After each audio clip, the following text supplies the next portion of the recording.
Pamilya ka namin, kuya. Mental illness is not a sign of weakness, and asking for help is a sign of strength. I had almost like a perfect childhood, pero the longing will always be there. And up to now, I still long for him. Kung ano man yung relationship namin sa tatay namin, that's ours. And people will have an opinion on or will say anything that they don't know. Lalo na sigurong lumala yun, yung bipolar ko because I was taking drugs. And what kind of drugs are we talking about? Chemicals, hindi ako yung mga it's organic, don't panic, hindi. Wow. Doon ako sa nakakapanic. It's a miracle that Yeah. I wanted to it was my dreams that I wanted so bad, makapag-aral. Sabi ko, nanakawin nito ang buhay ko, pati mga pangarap ko. So I stopped. Hello everyone, welcome to my YouTube channel and Hi. guess who I am with, the one and only Meryl Soriano. Hello. At baka magulat sila ha, wala tayo sa set. Yes. Ano ito? This is a whole other side to I Meryl. know, this is my analog bag. Analog. Yes. Okay. So I have here my journals and all of my art Wow. materials. So si Meryl Soriano may art materials. Nako, ito po napakarami. Meron my ako God. isang buo, yung trolley na pang Okay. mga When did you start getting into art? bata pa po. Bata ako. ka. Ano ako, taga-sulat talaga. Ako yung sa family nagbibigay ng cards. Okay. Ano to? So today, I'm going to teach you about junk journal. Junk journal. How to Alright. junk journal. Okay. So I have a gift for you po. Oh, wow! Thank you. Yes. So this is a diary. It's a journal. It's a journal, but this is your brand? Hindi pa po. Hindi pa. Hindi okay. pa Okay, po. malapit na yan. Yes. So, Ay, ang ganda nito. ang tagal ko na, actually, tagal ko na rin hindi nag-junk journal. So I Okay. wanted to start with you. Yes, all right. So, I Where have is here yours? some stuff for you to... Yes, you have... Major ni ano ah. Major, diba? Oo. Ayoko ng basic. Okay. So, my junk journal for today is the one that I haven't finished. Kasi we went to Japan, our first trip ni Joem. Ang junk journal is the analog Instagram. Opo, totoo yan. Yeah, And analog we've been doing that Instagram. since bata pa ako. Oh, ito, tingnan niyo po. Ito yung Japan junk journal niya. First travel together with Joem. So sweet ka this way, no? You like the memories. Up to now, na I still ano. write him letters. Pag Wow. meron siyang mga ganap. Ito, ang ganda nito. Look at that. This is yours po. So I started a snail mail. Ipag-usapan muna natin ang The Ume Post. Okay, This one. yes, this is yours. Yes. So I started a snail mail club. It's a monthly mail club na susulat ako sa aking mga subscribers. So meron akong, merong mga, yes. Yan po ang gagamitin nyo to junk journal. Okay, oo. But you put all of this together. Yes, and Ito. this is the September pack, so it's your first one to get it. You're the first one to get it. So for example, if I start with this, I made that stickers. Ako nagawa niyan. ito? Yes! How? Meron akong machine, meron akong cutting machine, may printer ako. So talaga yung mga artista, guys, no? The other side. Yes. Si Janice. At may isa pa, Riza. Senon. Senon. Para may printer sa bahay. Nakita kami nun sa event na mayroon kami parehas na cutting Exactly. machine. Nakita-kita pala kami, pati si Ate Janice. Oh, so ito Nakita yun. rin kami doon. So I can put that. Yes, and then how to junk journal. Find something to hold it, old notebook, etc. Add one small thing today, a ticket, a leaf. Oh, dapat may something na memory of that day. Ang galing ah. Don't fix it, i-glue mo lang. I like that. Write one line next to it. Not a caption, just why you kept it. So it's really about holding on to memories. Yes po. And dahil analog siya, it's tactile. You know, it's like you can keep it, hindi siya Yeah. nasa cloud. So yung mga ginawa ko din dito, may Oo. parang mga punch na ganyan. Yeah. And then, amuyin niyo po ito. Gusto mo yung, amuyin niyo po yan, may scent yan. Oo nga. Scent. Ano is, Kailangan. Kinariri niya talaga. Binibenta mo na ba to? Why don't you So, sell your junk journal? ano po siya, so they sign up every month Okay. and then I send them. As in sa PhilPost ako pumupunta. Naghuhulog ako ng sulat. No! Yes! Ang dami ko natutunan. Nagaganda ng mga stamps natin, ha? Oo, pero ba't na-in love ka sa ganito? Kasi di ba yung mundo ngayon napakabilis na. It's Yeah. so fast-paced. Yeah. All of your messages are disposable. And this is something na, they will keep para siyang warm Yeah. hug to a person. Look at this, meron pa siyang habit tracker. Did you make this too? Yes po, pero kinuha ko lang to sa Canva Oo. online. We are what we repeatedly do. Excellence then is not an act, but a habit. So, Aristotle. if I were to Si start my Tito. junk journal, etong nasa opening ko. Sure. Karen, remember this. Ayan. Eto. Cute. And this is the letter. So, every month, meron akong mail. As in, I write. You write to them. Yes, I write to them. So, Ito, sinulat to ni Meryl for her subscriber. Yung Yes. papadala niya. Can you read a part? Dear you, how are you? I hope you're doing well. It's been raining for more than a week now. There are mostly no classes for the kids, though they still log on for one online class a day. The skies are gray, and we're waiting for the clouds to clear and let the sun through. There's some anxious energy in the darkness, and I can't wait for the light to win. My gosh, you're such a writer! This is for This you is po. beautiful! Oh my God, thank you! Yes po. Ganda, you write so well. You know, this is so much love. So much care and so much love. Ito ba honestly, stress reliever mo? Yes. Therapy. Yes. Therapy, no? Sobra. Kahit nagkakaproblema ako sa printer, hindi ko na perfect yung cut, therapy siya.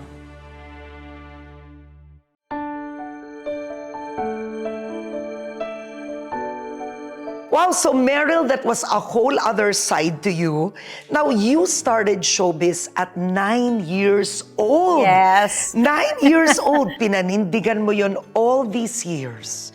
Sino si Meryl today?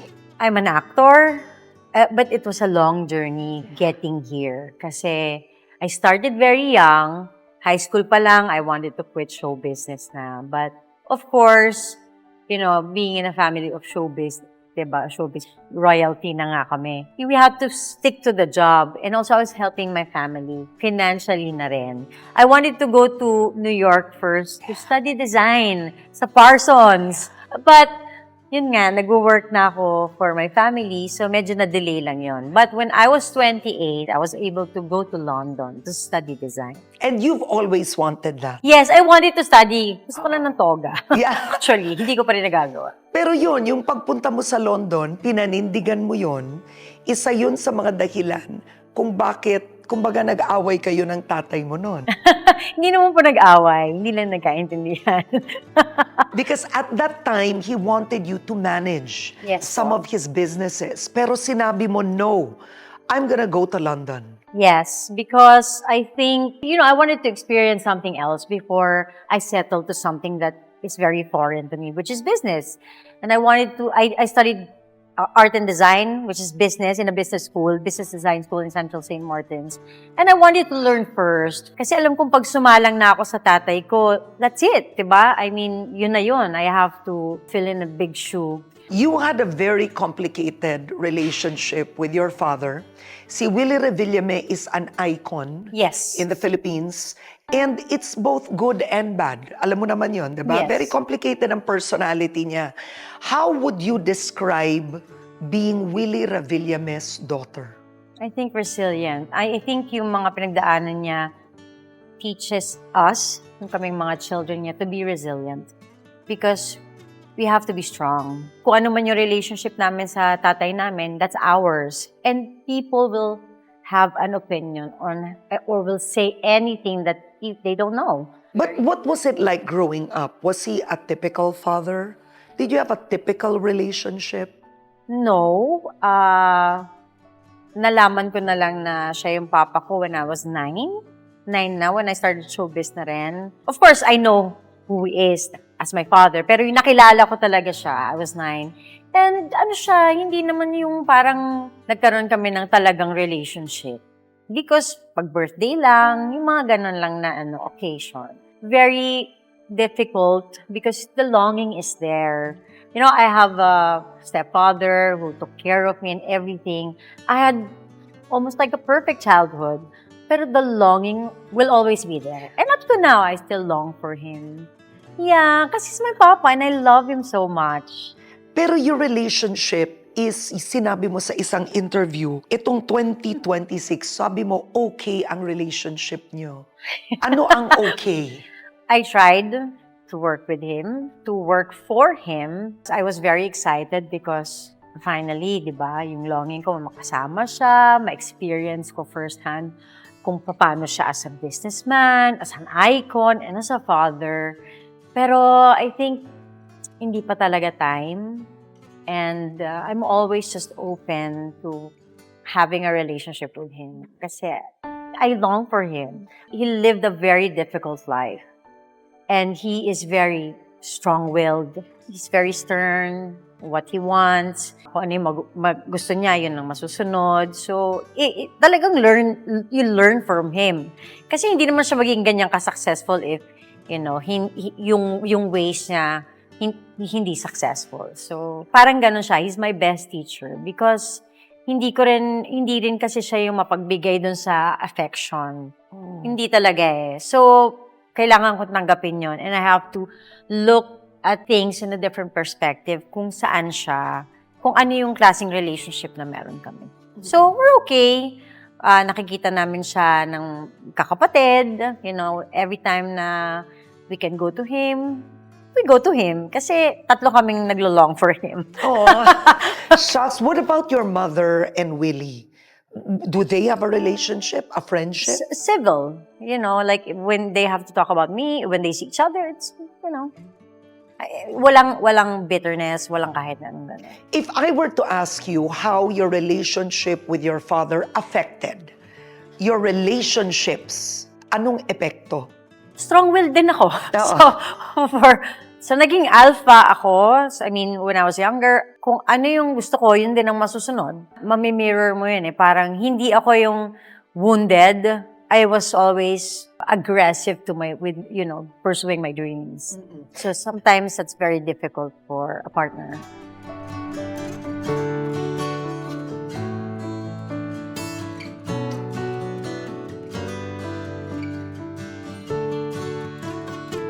You had your own struggles with motherhood. No? Yes. Pag-usapan natin yan. Dalawa ang anak mo ngayon. Ang una mong anak si Elijah. Ang kasama mo noon ay si Bernard Palanca. Yes po. And you were married. For 4 months. So, ako ang Britney Spears ng Pilipinas. 4 months. What happened there? Talagang in my 20s, I just never think I was always going to jump. Kahit na hindi ko alam ang consequence. Malakas loob. Akala ko malakas ng loob ko, bipolar pala ako. So, doon ko makikita na, okay, akala ko risk-taker lang ako, but I think it was mania. So, ngayon, of course, I can reflect on those moments and realize na, I have that disability to be able to understand or discern situations. Because talagang pag may mania ka, you're on top of the world. Walang makakatibag nung ideas mo. You were married for 4 months. That must have been a tough marriage. To a degree, it affected you personally. Yes. Even the way you made choices. Yes. But you were very open na nung ipinanganak mo si Eli, nagdaan ka sa postpartum depression. Yes. Ano ang postpartum depression na naranasan mo na posibleng iba sa ibang ina? Very typical po yung naranasan ko. And also, I am prone to have postpartum depression because I have bipolar. It was a difficult journey. Sa bunso ko, wala. Kasi grabe ang support system. And your second son is with Joem na? Yes. Okay, go on. Pandemic baby siya, so it was very different. And I was very ready with my second son. I was not ready. And Eli knows this, may mga feelings siya of abandonment kasi I went to London and wala naman siyang relationship with BJ at the time. So, it was also very difficult for my son. But I always explained to him na, I was a different person that time. I was struggling with a lot of things. And, I apologized for that kasi we should know when to apologize, So, lagi ko naman sinasabi sa kanya na when I got you naman, naibalik ko na-embrace ko na yung motherhood. I really did everything. When were you diagnosed as having bipolar disorder? I was 25 before I gave birth to Eli.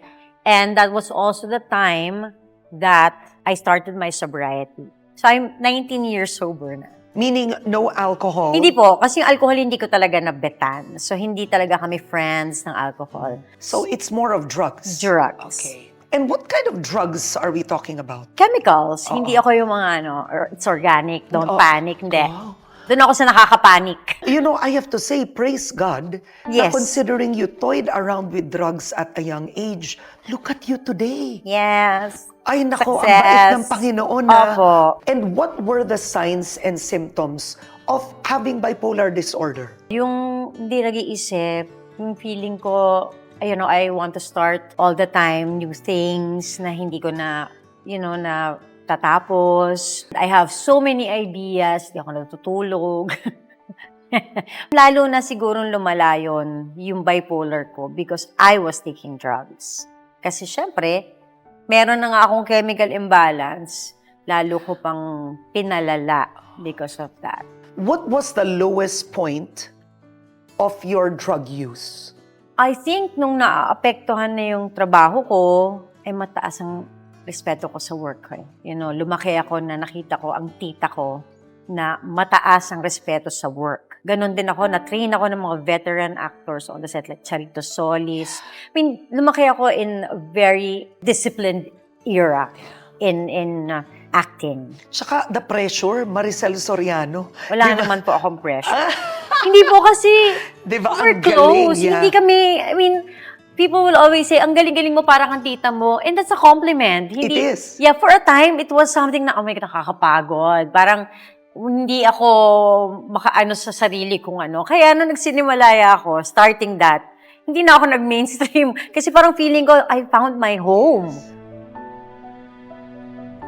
Mental illness is not a sign of weakness, and asking for help is a sign of strength. Because it takes courage in confronting our own vulnerabilities. Alam mo, hindi biro to be sober. Ang dami, bumabalik-balik. What made you do it? How did you do it? So I stopped and then I relapsed. And then I stopped and then I relapsed. Usually, ganun po talaga. And then, nung hindi ko na kaya, parang nagising na lang ako and I was praying na ayoko na. Ayoko na. I wanted to stop so bad. So I brought myself to the hospital. Amen. Yeah, that's it. Kunyari, magpapacheck up lang ako sa psychiatrist pero hindi na ako nakalabas. Kasi ayoko na talaga. So it was my choice. So I guess that's the reason why hindi na ako bumalik. Pero ang swerte mo dahil hindi ka umabot na sinasaktan mo sarili mo. You could have died at one point. Some do. It's just very extreme addiction na rin po. And I really could have died. So it's a miracle that I wanted to, it was my dreams that I wanted so bad. Kapag-aral, sabi ko, nanakawin nito ang buhay ko, pati mga pangarap ko. So I stopped.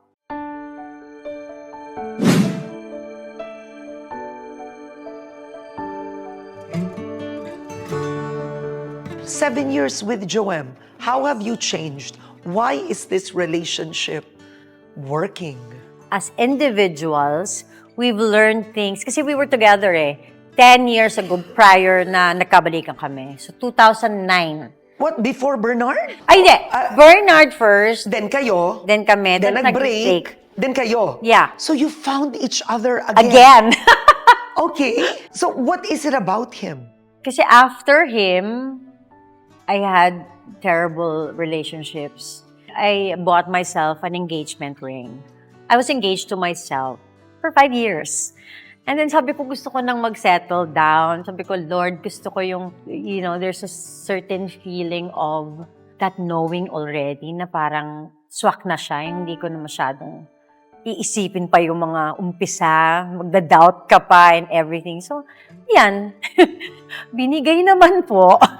But wait, ang ganda ng kwentong to na binilan mo ang sarili mo ng engagement ring. Yes. I've never read that or seen that story. I was becoming a monster already kasi. That two relationships that I had, na parang sabi Wasn't ko, working. wait lang, parang hindi na maganda to. Parang hindi na healthy yung ako. Kasi magiging monster na ako. But you bought an engagement ring for yourself to say, I love myself. Yes. That's brilliant. Yeah, I have to put myself first. So 5 years akong single before kami nagkabalikan ni Joel. Ang galing nun na maraming babae nanonood, hindi ka maghahabol sa lalaki, hindi ka, alam mo yon, sarili mo, mahal ko sarili ko. It's empowering kasi eh. That little symbol of being engaged to yourself. Taking that time to heal, become better, be aware that you have to love yourself. You know, I've been through so many things. It was a great moment to sit down and say, wait lang. And how did that help in your relationship with Joem? Are you engaged? Not yet po. Yet. Yet. Yun ang cute. Sabihin, not yet po. Not yet. Nagkabalikan kayo ni Joem, ibang tao ka na ba nun? Kasi that engagement humbled me eh. So, when Joem and I got back together, parang nga kaming fast forward kasi galing kaming Japan noon. Tapos, lockdown. So, 14 days kami magkasama sa kwarto. Diyos ko, kulang na lang bilangin na namin lahat ng langgam at agiw. Magiging Spider-Man na ako para talagang linisin yung kisame. Parang nag-fast forward din yung kailangan namin magkakilala. In that 14 days, dahil ang tagal namin din nagkasama. Pero I think the communication is number 1, key.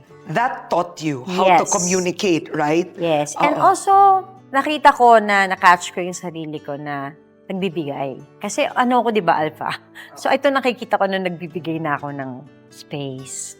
So I think I've learned a lot. With everything that you've experienced, you somehow found your way back to yourself. Yes! Finally! How? Yung motherhood kay Guido, dahil ready ako, and then dahil intense motherhood siya, dahil pandemic, para talaga akong ninakawan ng identity. You know, those are the things that women go through after motherhood. 3 years and a half ako nag-breastfeed. You don't own your body, you don't own your time. Parang talagang magkakaroon ka ng identity crisis. I always say this, na magsa-start ako this year, I will get back my creativity and all that. Pero this year ko lang talaga siya nagawa. 5 years old na yung anak ko. Yun talaga, no? Yeah, it's the motherhood. It asks a lot of you.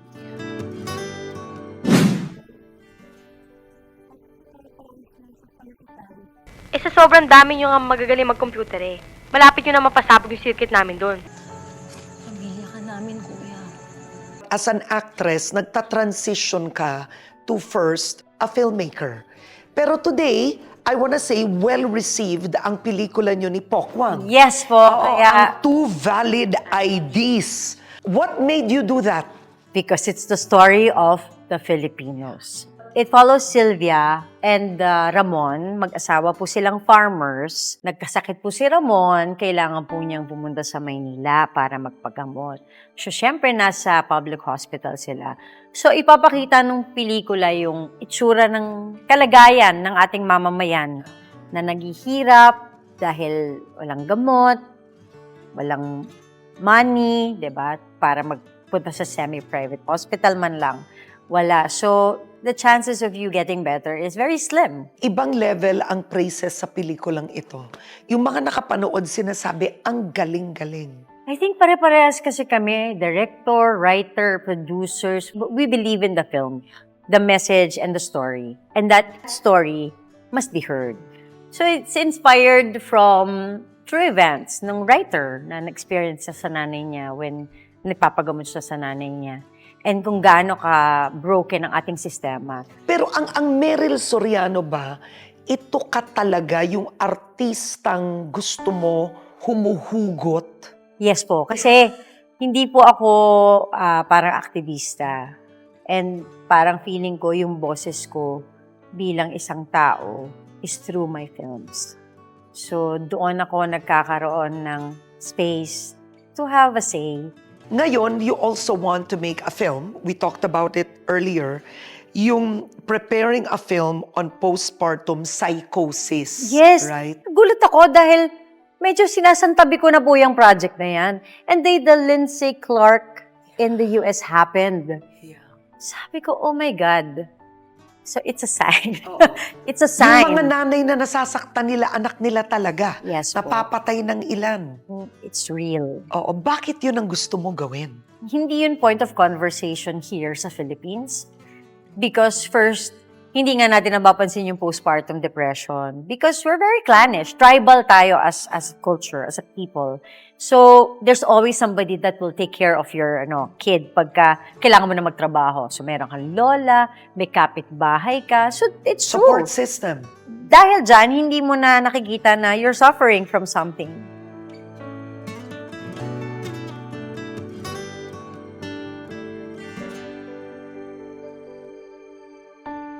Sino si Meryl Soriano ngayon? You are in your early 40s? I feel that something is just beginning. And totoo yata yung sinasabi nilang life begins at 40. Because, di ba, in your 20s, you make all the mistakes that you should make. And then in your 30s, that's the time where you want direction in your life. And then I think now, nandun ako sa point na I know already what I want and how to get that. So I'm there, nandito ako sa point na I'm starting pa lang. And things are good. If you had a life verse, biblical or otherwise, yung sasabihin mong ito ang verse ng buhay ko, ano yun?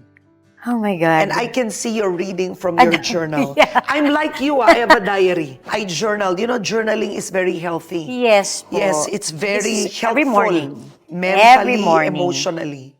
Ito. I think this is an affirmation. My life is great. I am great. Everything is happening for me. All of the things that I am currently experiencing are only taking me to the next level of my life. I am growing. I am getting better.